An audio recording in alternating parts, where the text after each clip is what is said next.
Iglesia Bíblica Koinonía.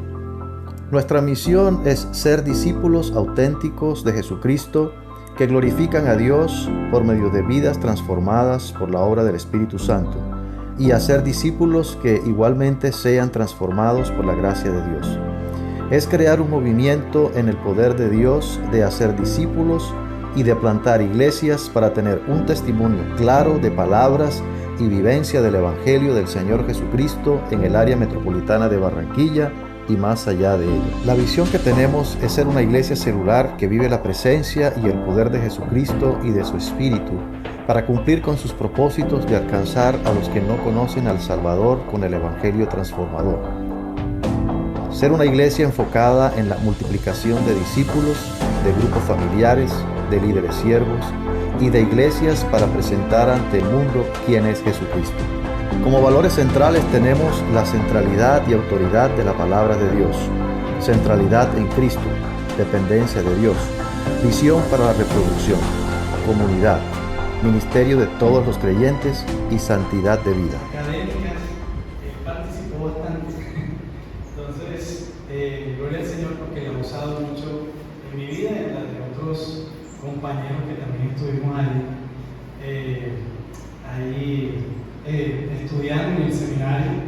También fue gran ejemplo para mí y me acompañó también en momentos donde tuve el burnout.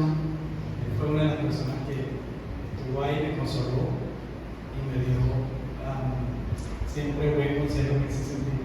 Entonces, hoy va a estar acompañándonos en la predicación, mañana va a estar con el seminario. Entonces, los dejo en buenas manos, así que por favor, oídos bien abiertos para recibir la enseñanza de hoy. Está muy alto.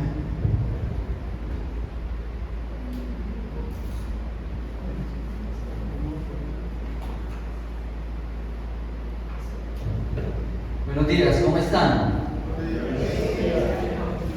Ok.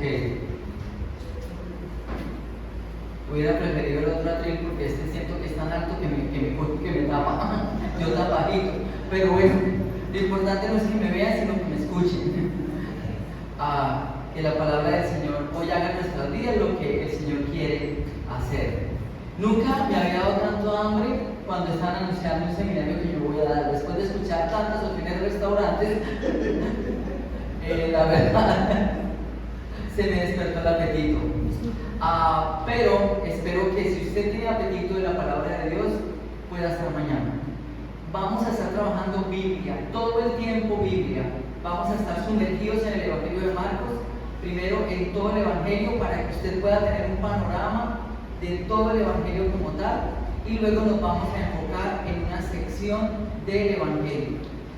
Y sin importar cuánto tiempo lleve usted en el cristianismo, está cordialmente bienvenido, sin importar la edad tampoco, puede hacer el seminario y yo les prometo que vamos a estar sometidos en la Biblia.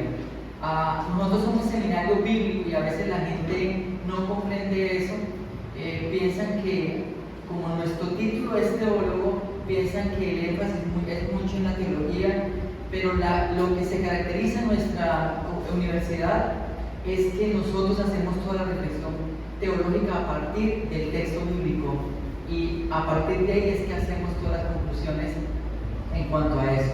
Entonces, de verdad, están cordialmente bienvenidos mañana, y si usted anhela poderse sumergir en la palabra de Dios y estar allí aprendiendo del Evangelio de Marcos, le aseguro que eso va a ser así. Entonces, espero poder contar con su presencia mañana. Se está haciendo un esfuerzo. Ese seminario está avalado por la Fundación Universitaria Seminario Bíblico de Colombia. Nosotros somos una universidad que tiene aprobación del Ministerio de Educación en un pregrado presencial y virtual, y tenemos en este momento 2 maestrías también aprobadas por el Ministerio de Educación. Por ejemplo, si usted es profesional y quiere aprender a servir en el ministerio de una manera más profunda y a ver otras opciones en las cuales usted puede servir al Señor aún desde su profesión, esa maestría es para usted. Usted no tiene que ser teólogo, no necesita ser teólogo para ver esa maestría en el ministerio cristiano. y de verdad que ha sido bastante la acogida. Y empezó este año, ya formalmente recibimos la resolución del Ministerio de Educación el año pasado, en diciembre, y empezó formalmente este año. Entonces, bienvenidos. Las clases son los sábados en la mañana, entonces están cordialmente bienvenidos. Y la otra es en interpretación bíblica, y esa sí requiere saber los idiomas, requiere griego y requiere hebreo, entonces también, si eso le apasiona, bienvenidos. Las clases son entre semana en la mañana. Entonces, bienvenidos, y sepan que este seminario está avalado por la universidad, está siendo ofrecido por la universidad. Entonces, yo no estoy aquí a nombre propio, lo cual implica más responsabilidad, porque estoy a nombre de la universidad que estoy representando, ¿sí? Y pues se hizo un esfuerzo de poder venir y todo eso, y que ustedes reciban una formación de la calidad que se ofrece en nuestro programa. El programa presencial de nosotros tiene acreditación de alta calidad, el programa presencial del Ministerio de Educación. Entonces, esa fue la razón por la que a Carlos le cayó el pelo, porque es un programa bastante exigente académicamente. Entonces, lo bueno es que usted mañana no se tiene que preocupar por notas, usted simplemente viene a aprender. No le vamos a calificar nada, entonces tranquilo, va a recibir información de alta calidad, pero sin la presión de las calificaciones.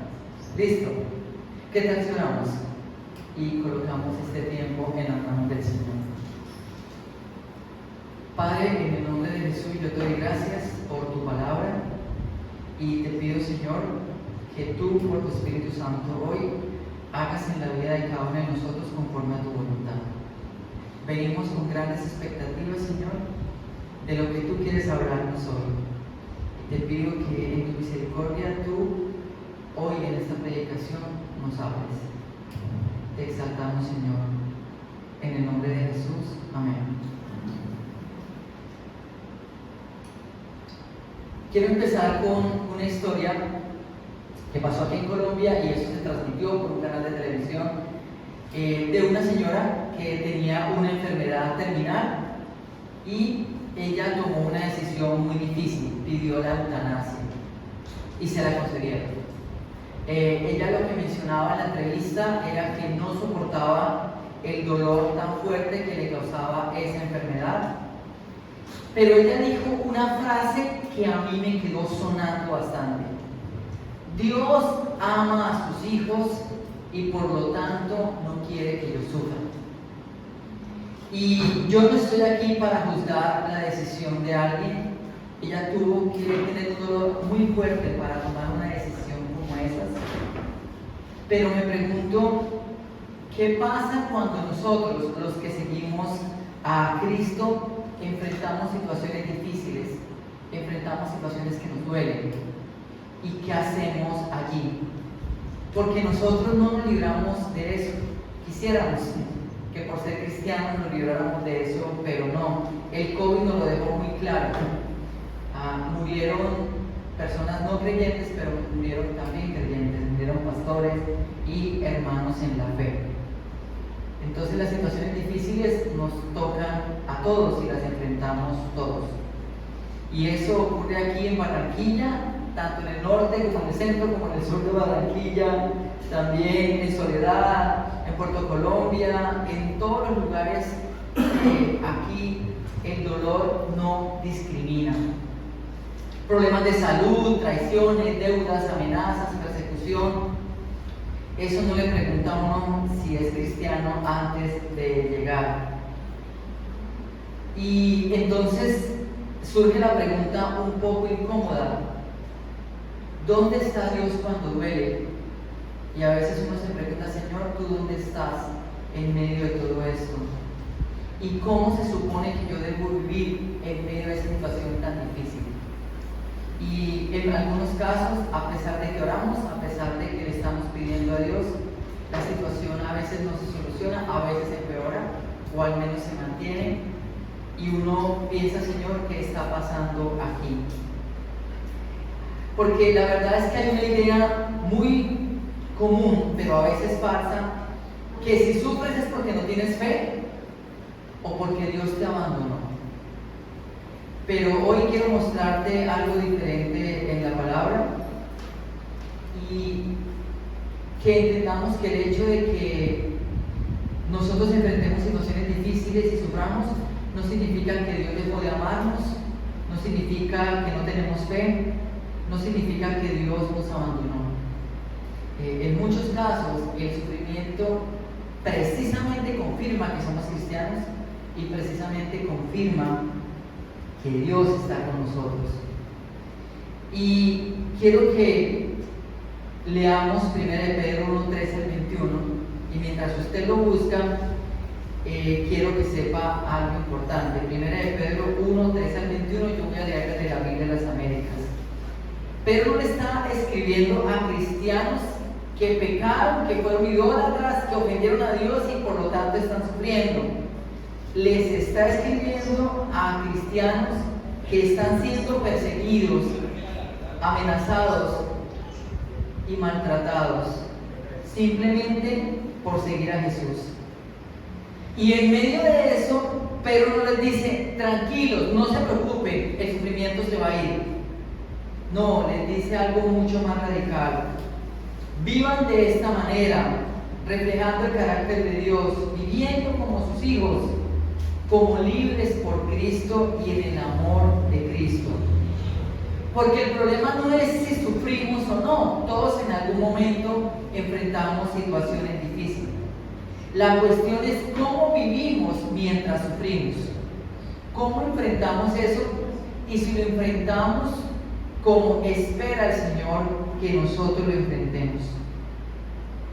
Hoy, en otros contextos, se estará predicando que hoy vengo a predicarte que Dios te va a quitar todos los problemas. Yo no vengo a predicarles eso, porque yo no tengo control sobre eso. Venimos a aprender que en medio de las situaciones difíciles hay una realidad de nuestra redención por Cristo que el dolor no puede tocar. La redención en Cristo es tan poderosa que el sufrimiento no tiene la última palabra, que las situaciones difíciles, la depresión que usted pueda estar viviendo, la soledad, las situaciones que usted pueda estar enfrentando no tienen la última palabra.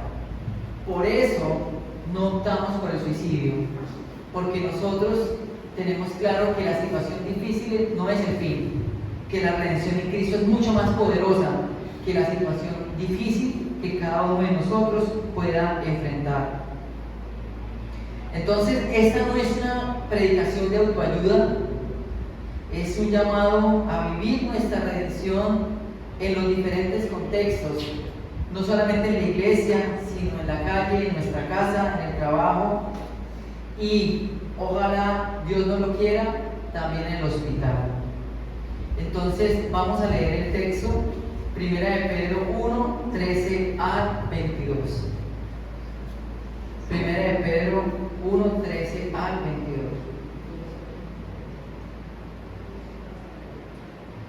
Y este es uno de los textos que yo estoy trabajando en mi tesis doctoral.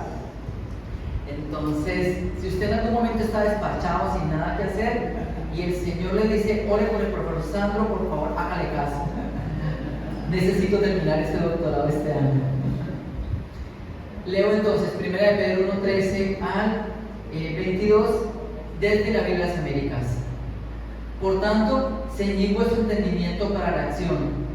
Sed sobrios en espíritu, poned vuestra esperanza completamente en la gracia que se os traerá en la revelación de Jesucristo. Como hijos obedientes, no os conforméis a los deseos que antes tenías en vuestra ignorancia, sino que así como aquel que os llamó es santo, así también sed vosotros santos en toda vuestra manera de vivir. Porque escrito está, sed santos porque yo soy santo.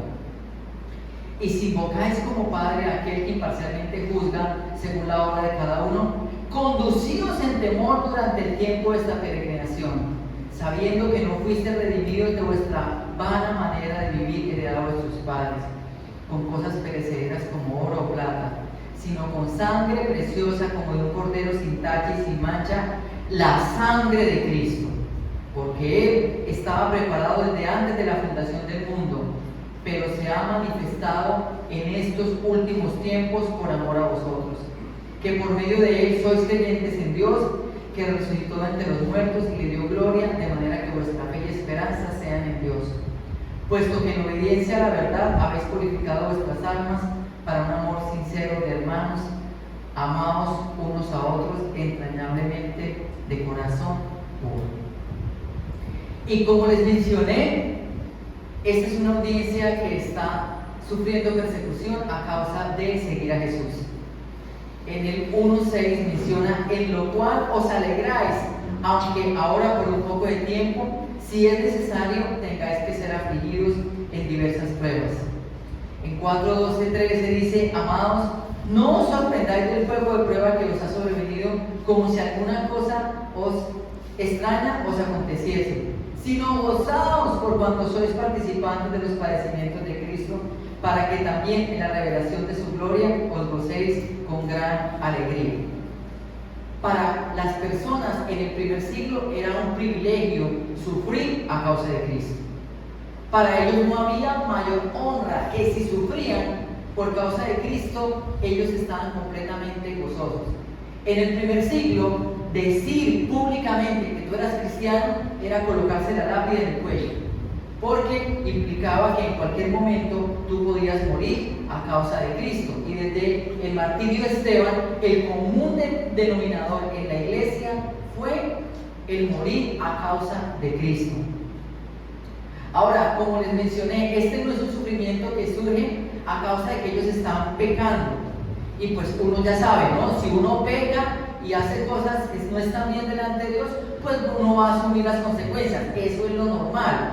El señor que está en la cárcel porque lo demandaron porque maltrataba a su esposa, pues él está sufriendo a causa de su pecado, así de sencillo. Eso es lo que a nosotros nos debería pasar normalmente.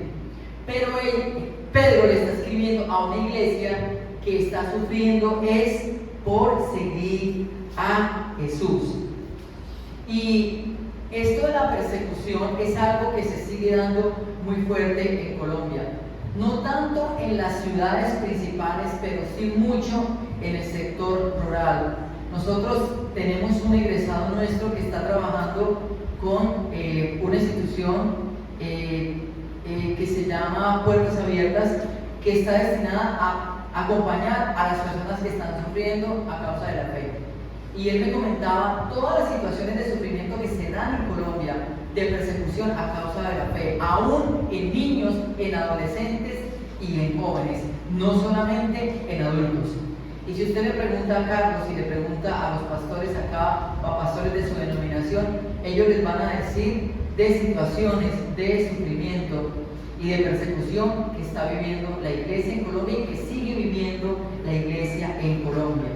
Y nosotros también lo podemos vivir si somos el primer cristiano en la familia. En algunos casos eso ha implicado persecución, o si somos el único cristiano en nuestro trabajo, en muchos casos eso también implica persecución por no seguir el modelo de corrupción, que ya es un modelo normal en la gente, y eso en muchos casos nos causa persecución.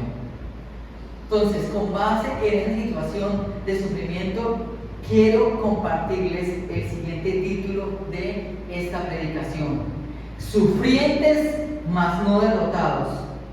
4 realidades por la redención en Cristo. Sufrientes mas no derrotados. 4 realidades por la redención en Cristo.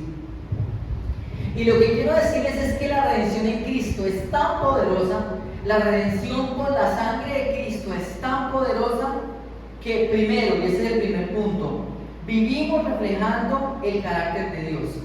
A pesar de que estemos sufriendo, el poder de Dios por la redención en la sangre de Cristo es tan fuerte y tan poderoso que podemos seguir reflejando el carácter de Dios a pesar del dolor y de las situaciones difíciles que podamos estar enfrentando. A mí me llama mucho la atención que Pedro a una iglesia que le está sufriendo no le dice: no se preocupen, esto va a pasar, no se preocupen, esta persecución se va a ir pronto. Lo que les dice es: sean santos porque su Dios es santo. Les está diciendo, ustedes deben seguir reflejando el carácter de Dios aún en medio de la persecución. Y allí él está utilizando un texto del Antiguo Testamento, está utilizando Levítico 19. Entonces, el concepto de santidad que está manejando Pedro viene del Antiguo Testamento, no es un concepto que él se inventa. ¿Y cuántos han leído aquí Levítico? El libro de Levítico. Ok, muy bien. Los que no, como yo soy profesor, ya les dejo la primera tarea. Les recomiendo que se lean. Una persona pide un servicio en mototaxi y el servicio va bien, y en la mitad del trayecto el conductor de la moto saca una pistola, se baja de la moto y atraca a unas personas que iban en el carro mientras estaban en un trancón. Le saca el revólver, les dice: entrégueme todo lo que tienen. Las personas obviamente se las entregan. El mototaxista se sube y sigue y presta el servicio como si nada. Al final le dice: bueno, señor, ¿cómo se sintió? ¿Cómo le pareció? Cualquier cosa me vuelve a llamar, estoy para servirle. Él no tenía ningún problema en prestar el servicio, pero en la mitad hacer esta situación que obviamente nosotros sabemos que no está bien. Y nosotros luchábamos con ser la misma persona siempre. A veces, en ciertos contextos, somos una persona o proyectamos cierta imagen, y en la iglesia proyectamos la imagen de los santos e inmaculados. Pero gracias a la redención en Cristo, yo puedo ser la misma persona en cualquier lado. Yo puedo ser el mismo en la iglesia, pero soy el mismo en mi casa, en el barrio, en el estudio, en el trabajo. Soy el mismo aún donde nadie me ve, porque soy consciente que Dios sí me ve. Porque mi vida no gira en torno a agradar o a proyectar una imagen ante la gente, sino pensar en que primero yo tengo que agradar a Dios. Entonces, gracias a la redención de Cristo, yo puedo ser la misma persona siempre. Cuando hablamos del famoso término integridad, es poder ser el mismo en todas las áreas de mi vida, ser la misma persona. No comportarme de una manera diferente a como soy en el trabajo o en otros espacios, a como soy, por ejemplo, en la iglesia. Entonces, gracias a la redención en Cristo, nosotros podemos ser esas personas íntegras que son las mismas en todos los espacios. Y eso implica que reflejamos entonces el carácter de Dios en todas las áreas de nuestra vida. Pero nosotros sabemos que luchamos con ciertas áreas donde nos cuesta. Para los que me conocen, la familia de Carlos, saben que yo soy muy risueño, yo estoy echando chistes todo el tiempo, pero cuando se da una situación de injusticia, y sobre todo que esa situación de injusticia sea con mi mamá, eso a mí me cambia completamente el semblante. Esa sonrisa se va de mi rostro, y para mí es muy difícil cómo yo respondo y tratar de mostrar el carácter de Dios cuando siento que se está dando una situación injusta conmigo y sobre todo con mi mamá. Entonces, creo que todos luchamos con algunos aspectos donde nos cuesta reflejar el carácter de Dios. A cada uno de nosotros nos pasa. A mí me pasa en ese sentido. Ya cada quien pensará en qué aspecto le hace falta, ¿no? Entonces, estamos viviendo, reflejando el carácter de Dios. Aún en medio de las situaciones difíciles, nosotros podemos reflejar el carácter del Señor. Cada uno piensa un momento allí.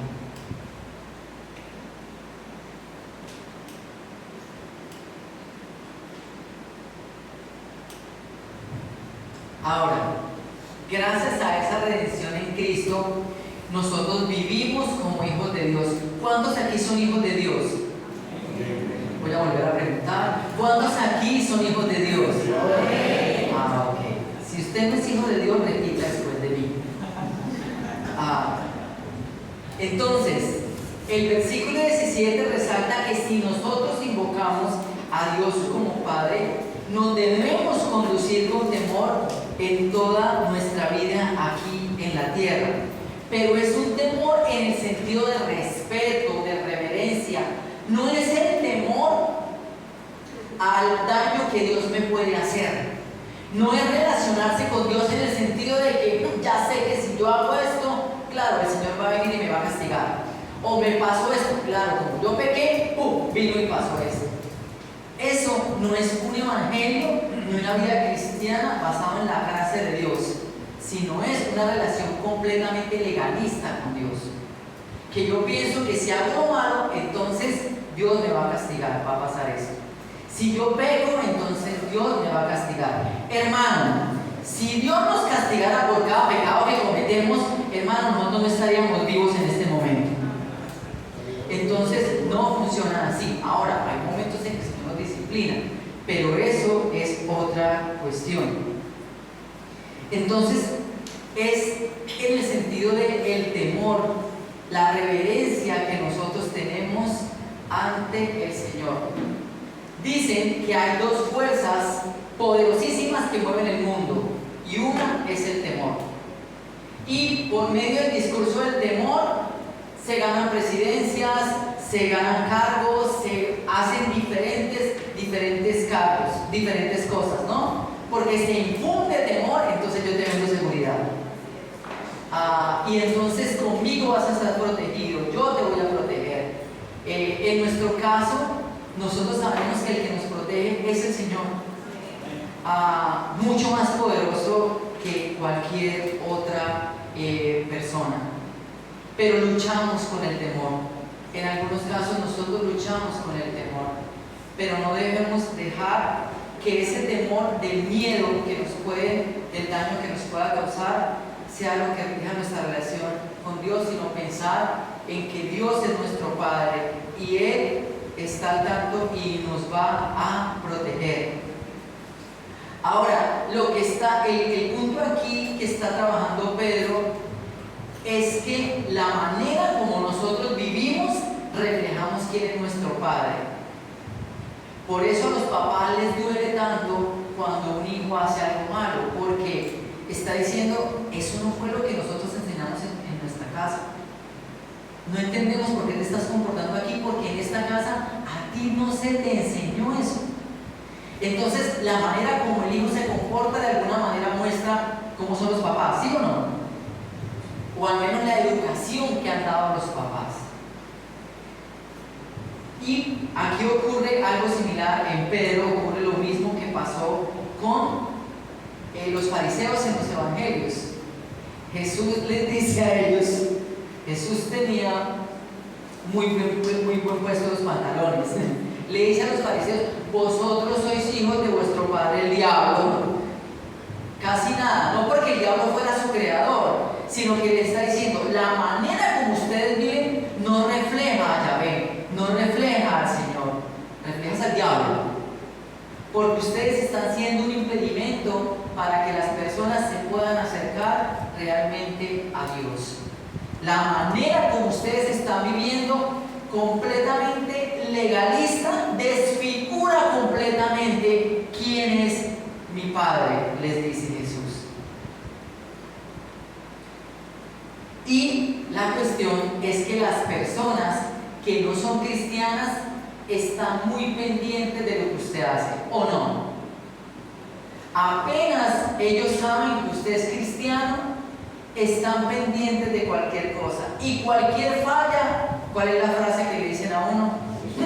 Y eso que es evangélico, y eso que es pandereta, y eso que es aleluya, etcétera, etcétera. Porque ellos no ven todo lo bueno, sino que cualquier fallita, ¡pum!, de una vez le caen a uno, ¿no? Pero la realidad es que ellos se dan una imagen de quién es Dios o quién es nuestro Dios por la manera como nosotros vivimos. La gente ya no me cuento de discursos de cantaletas, de arrepiéntese porque el Señor viene, o arrepiéntese porque se va para el infierno. La gente está esperando vidas transformadas. Y esa es la mayor elemento que nosotros debemos tener para evangelizar a alguien.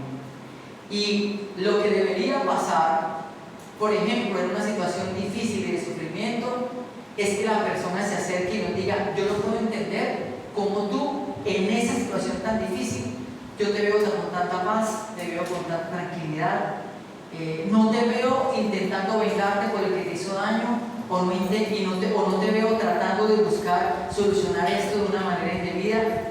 Dígame usted a qué iglesia va, dígame cuál es el Dios que usted sigue. Eso es lo que debería pasar, que nuestro testimonio impacte tanto la vida de la gente, que las personas quieran conocer nuestro Dios. Y la cuestión es que ellos se harán una imagen por nuestras palabras, pero sobre todo por nuestras acciones, de quién es el Señor.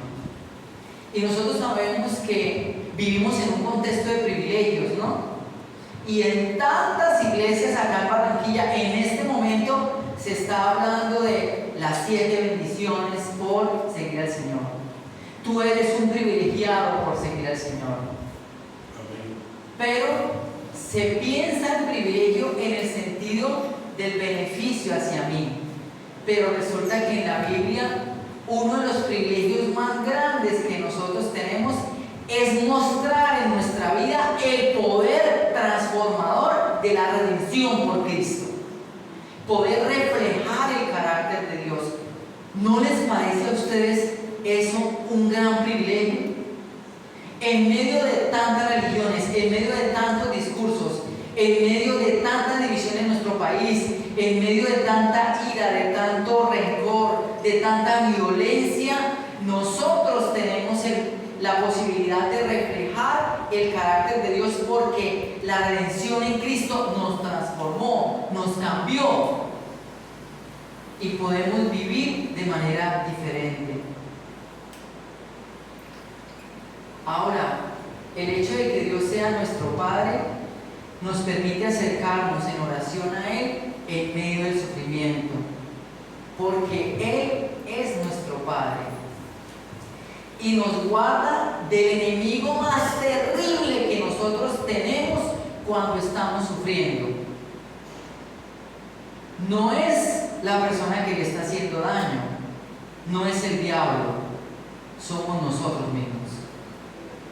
Porque allí pueden salir a flote un montón de cosas que en últimas pueden desenfocar en que empeoremos la situación, o que aún terminemos alejándonos de Dios y pensando que Dios nos abandonó, que Dios ya no nos ama, porque ¿cómo está permitiendo que yo pase esa situación tan difícil? Yo recuerdo que cuando yo me convertí al Señor, en el contexto más pentecostal que usted se puede imaginar, pero el más pentecostal, el misionero soplaba y ¡pruf!, la gente se caía, tal cual, y se iban todos así, como en un dominó, así, uno detrás de otro. Yo me convertí en ese contexto, entonces un contexto muy pentecostal, y para mí en un principio era muy fácil echarle la culpa al diablo de todo. Entonces el Señor reprenda al diablo, etcétera, etcétera, etcétera, etcétera. Pero cuando me di cuenta que aún el diablo está sometido a la soberanía de Dios, y que Dios soberanamente, aunque tenía el poder para evitarme situaciones difíciles, no lo hacía. Entonces, ahí la pelea ahora ya no era con el diablo, ahora la pelea era con el Señor, ¿eh? Porque si tú tienes el poder para sanarme, ¿por qué no me sanas? Si tú tienes el poder para proveerme como yo quiero que me proveas, entonces ¿por qué no lo haces? Si tú tienes el poder para hacer esto, ¿por qué no lo haces? No sé si a ustedes ha pasado, pero a mí me ha pasado eso. Entonces, eso implica que allí en los momentos de sufrimiento es donde más nos debemos acercar al Señor y decir: Señor, protégeme en medio de esa situación y protégeme de mí mismo para no cometer errores y para no empeorar esa situación.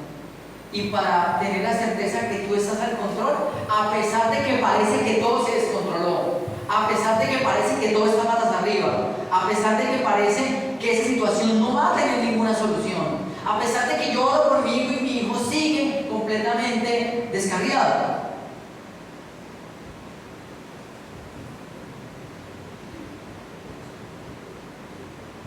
El sufrimiento, si hay un momento donde nosotros nos debemos acercar al Señor, es ahí, en medio de las situaciones difíciles. Entonces, ¿estamos viviendo como hijos de Dios? ¿Estamos reflejando que Él es nuestro Padre y nos estamos relacionando con Él como nuestro papá que nos ama, que nos protege? Piense cada uno allí.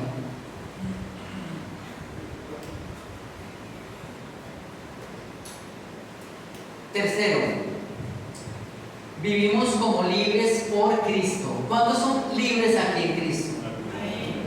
Amén. El texto en los versículos 18 y 19 de 1 de Pedro capítulo 1 resalta la redención por la sangre de Cristo. Y aquí el autor utiliza nuevamente el Antiguo Testamento, y eso con una alusión a Isaías 52:3. Y el texto básicamente lo que dice es que no con oro o plata serán redimidos. Entonces, la pregunta es, ¿cuál va a ser el precio de la redención? Porque en el Antiguo Testamento siempre la redención implicaba el pago de un precio. Siempre. Se podía redimir una persona, pero también se podía redimir un terreno, se podía redimir un animal, pero eso implicaba siempre el pago de un precio. Entonces, en Isaías quedó la pregunta, ¿cuál es ese precio? Entonces, Pedro lo que está diciendo es, esa promesa de Isaías se cumplió con la sangre de Cristo. El precio de esa redención es la sangre de Cristo. Pero no es una redención de la libertad física que estaban pidiendo en el primer siglo los judíos. Queremos ser libres de Roma. No. Jesús les dejó claro que el principal problema que tenían no era Roma, era su pecado. Entonces, esa promesa ha tenido cumplimiento en Cristo. Y el precio fue la sangre preciosa. Por eso el texto habla de sangre preciosa, porque fue el precio, y también porque es una sangre de incalculable valor, la sangre de Cristo. Entonces, gracias al sacrificio de Cristo, nosotros ya no somos esclavos al pecado. Ya le podemos decir no al pecado. Ya tenemos la libertad para decirle no a aquellas situaciones que antes nos esclavizaban. Antes de conocer al Señor había situaciones de las que yo quería salir y no podía. Y yo no quería vivir así y no podía. Solamente cuando llegué al Señor y pude experimentar la libertad en Cristo, pude ser libre de todas esas cosas que antes me esclavizaban. Y Pedro les dice algo que tal vez ellos no quisieran escuchar. El sufrimiento y las situaciones difíciles no son una excusa para pecar. Nosotros tendemos a victimizarnos. Pobrecito de mí, cómo sufro. ¿Sí? Y amigos estudiantes, yo estaba dando en la pandemia, yo estaba viviendo en Suiza en ese momento, en el 2021, no en el 2020, en el 2021, estaba viviendo un tiempo en Suiza, y yo estaba enseñando teología del sufrimiento virtual, y estaba pasando una situación de sufrimiento. Y yo les pido a mis estudiantes que me escriban la situación de sufrimiento más difícil que habían atravesado o que estaban atravesando. Yo le tuve que pedir perdón al Señor, porque yo dije, lo que yo estoy viviendo no es nada comparado con lo que varios de mis estudiantes están viviendo. Y nosotros tendemos a, se nos desbarató el mundo porque este hermano no me saludó, Entonces yo estoy herido y estoy muy mal porque este hermano no me saludó. Y estoy siendo un poco exagerado. Pero nosotros y yo me doy cuenta que tiendo a victimizarme en medio de las situaciones difíciles. Pero cuando me entero y sé de las situaciones que están viviendo otras personas, yo digo, lo mío no es nada comparado con lo que están pasando otros. Y yo no quiero menospreciar el dolor porque a cada persona le afectan de diferentes maneras ciertas cosas. A un adolescente se le acabó la vida porque lo dejaron en visto y se deprimió.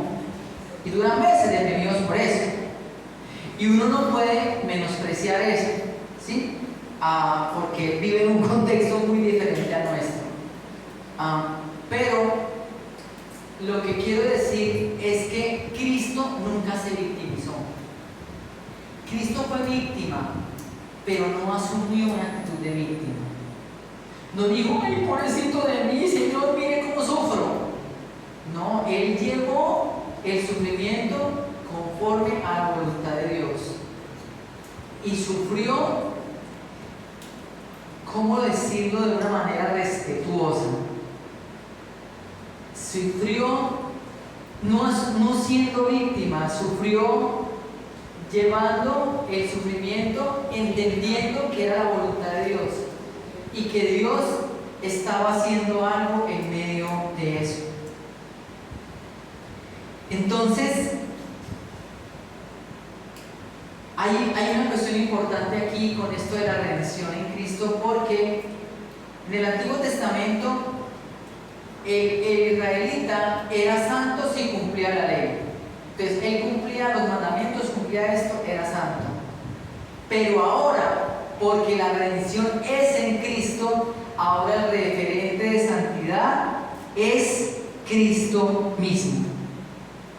Porque Cristo ha solucionado el principal problema del ser humano, que es el pecado. Entonces, nosotros tendemos a pensar y respondemos a veces de la misma forma que nos responde la gente que no es cristiana. Y uno dice, es que tú necesitas de Dios, Dios quiere cambiar tu vida, hay cosas de las que tú te tienes que arrepentir. Pero yo no mato a nadie, yo no robo, yo no hago esto, yo no soy pecador. Y nosotros a veces tendemos a hacer lo mismo. Entonces, como yo no mato, como yo no robo, yo no soy chismoso, yo no guardo rencor, yo soy santo.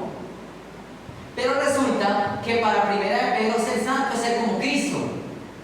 Pero no el Cristo que se levantó y reprendió al viento y al mar, no el Cristo que hizo ese sermón del monte tan tremendo. No, el Cristo camino a la cruz y en la cruz. Ese es el referente que nosotros tenemos de santidad. Entonces, nosotros queremos evaluar qué tan santos somos, nos comparamos con Cristo en la cruz. Y cuando nos comparamos con Cristo, hermanos, aún el profesor Sandro pierde el examen. Porque nos damos cuenta que hay muchas cosas en las cuales no nos parecemos a Jesús.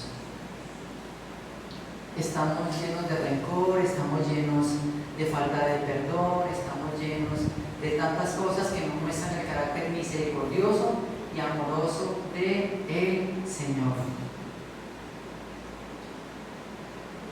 Y la cuestión es que esta redención es tan poderosa que nos permite vivir en santidad aún en los momentos más difíciles de nuestra vida.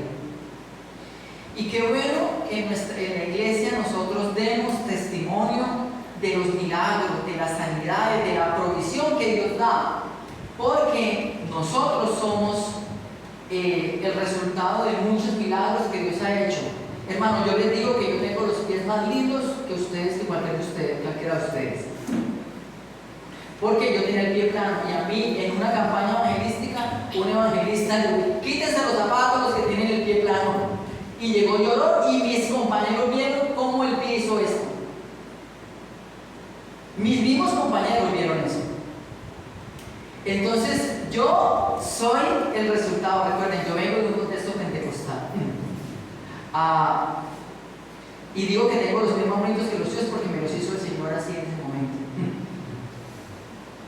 Pero lo que estoy diciendo es que tendemos a dar testimonio de eso, pero muy pocas veces damos testimonio de: el Señor me permitió perdonar a esta persona que yo odiaba con todas mis fuerzas, que yo quería que se pudriera en el infierno, y aún le pude llevar el Evangelio y la persona aceptó al Señor. Eso también es un testimonio del poder transformador del Señor. Y ojalá que nosotros también podamos dar testimonio de esto, de que nuestro matrimonio estaba a punto de destrozarse y el Señor obró un milagro y restauró nuestro matrimonio. Nos permitió perdonarnos, nos permitió reconciliarnos. Ojalá que de eso también podamos nosotros dar testimonio. Entonces, podemos dar testimonio que lo que rige nuestra vida ahora es la redención por Cristo. Y poder decirle ahora sí a la voluntad de Dios, aunque antes queríamos y no podíamos, ahora sí le podemos decir sí a la voluntad de Dios. Somos libres para vivir como siempre quisimos, no esclavos al pecado. ¿Estamos viviendo en libertad por la redención en Cristo? Cada uno de nosotros piense en cuanto a eso.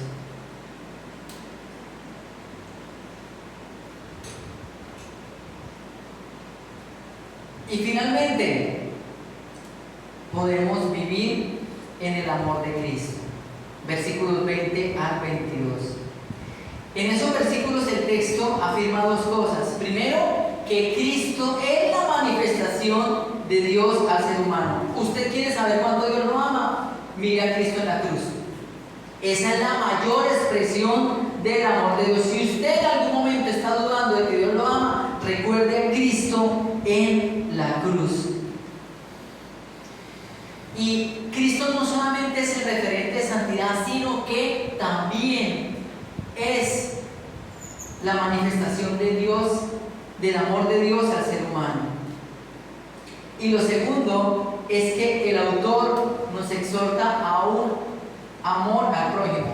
Como el amor de Dios nos ha impactado tanto, entonces de manera natural lo que sale hacia el prójimo es el amor de Dios, el amor que solamente Dios puede dar, porque Dios es el único que nos puede dar amor hacia nuestro enemigo, al que se nos hizo daño, al que nos estafó, al que habló mal de mí, etcétera, etcétera. Es solamente Dios el único que nos puede dar ese amor.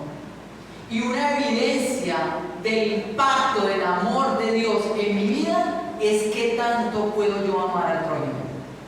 Y no con palabras, sino con hechos.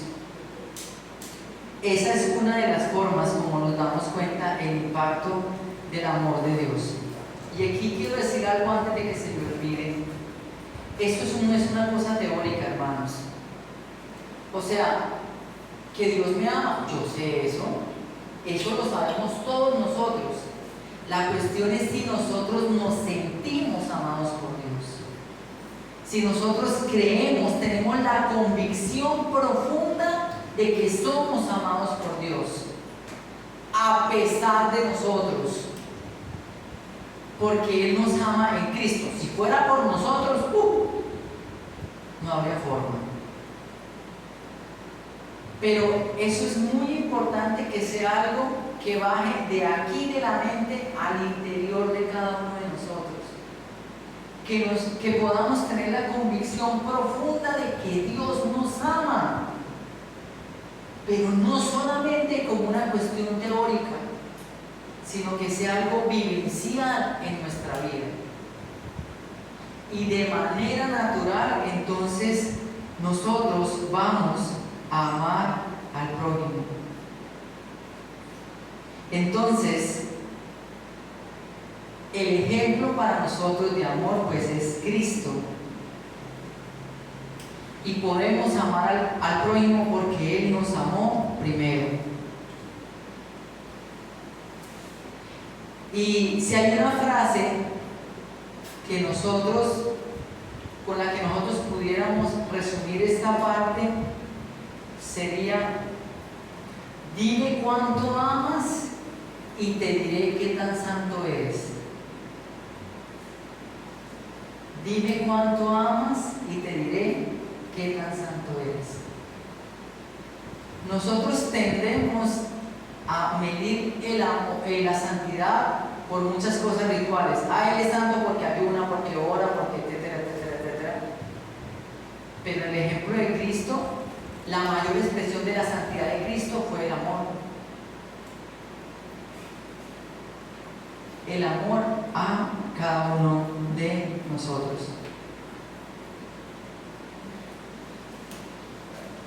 Y una cuestión al final con la que quiero cerrar es que el versículo 23 deja claro en el capítulo 1 que nuestra redención se evidencia en el amor al prójimo y que es un efecto de la palabra de Dios en nuestra vida.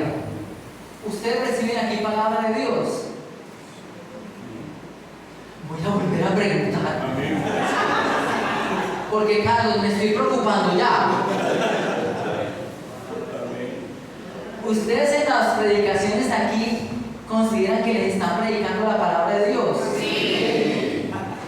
Hermanos, si hablamos de privilegios en Colombia, ustedes son una iglesia privilegiada.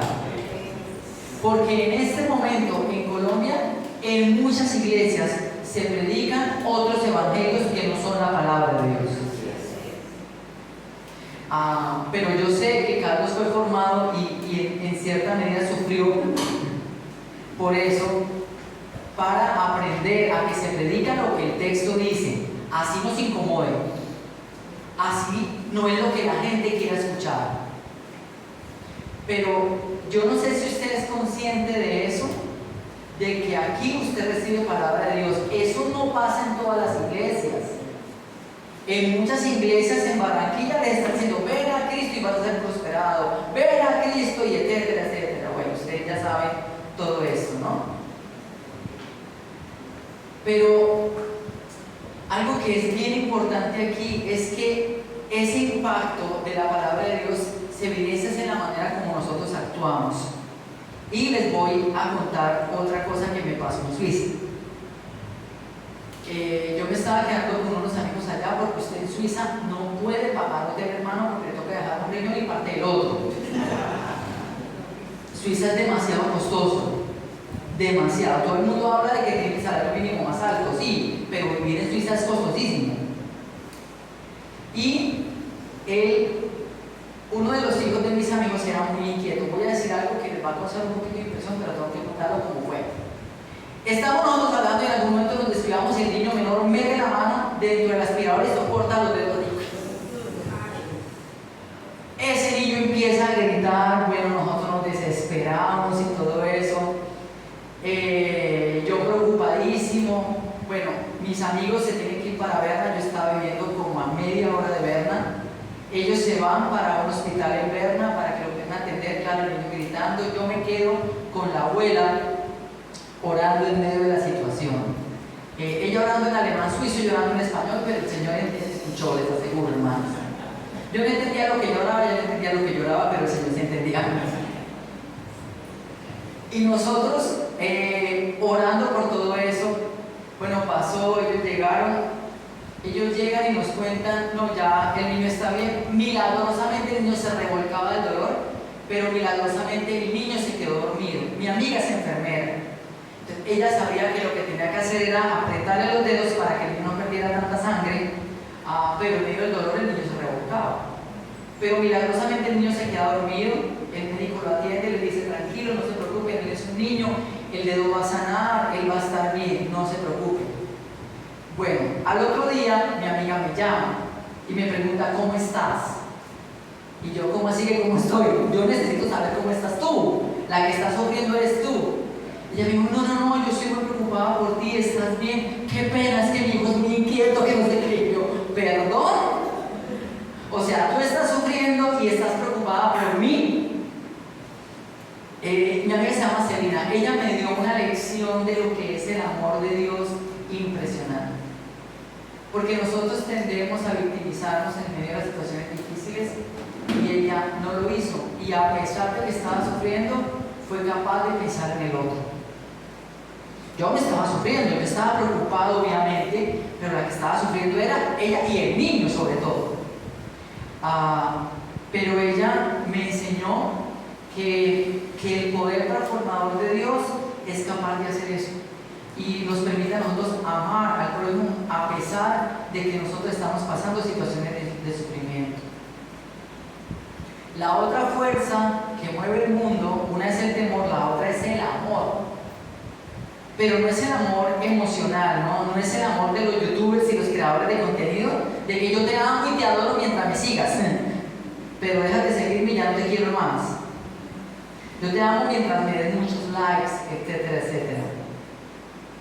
El amor que mueve el mundo desde el cristianismo es el amor sacrificial, gracias al ejemplo de Jesús, que nos amó al ir a la cruz.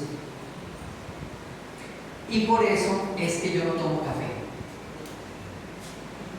No es que el profesor Sandro vino a decirnos que es pecado tomar café. No, señores. Yo no estoy diciendo eso. Lo que estoy diciendo es que mi sentido del humor es muy rápido, como se están pudiendo dar cuenta. Mañana se van a dar cuenta más en el seminario.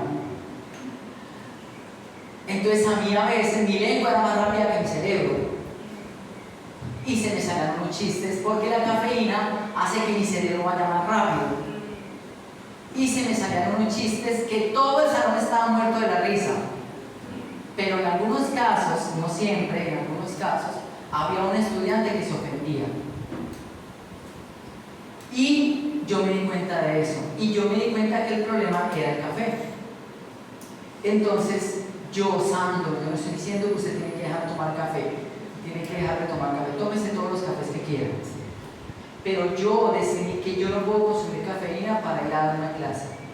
Porque mi mente es demasiado rápida y a veces un chiste puede, la mayoría de la clase está muerta de la risa, pero puede haber un estudiante que se ofendió.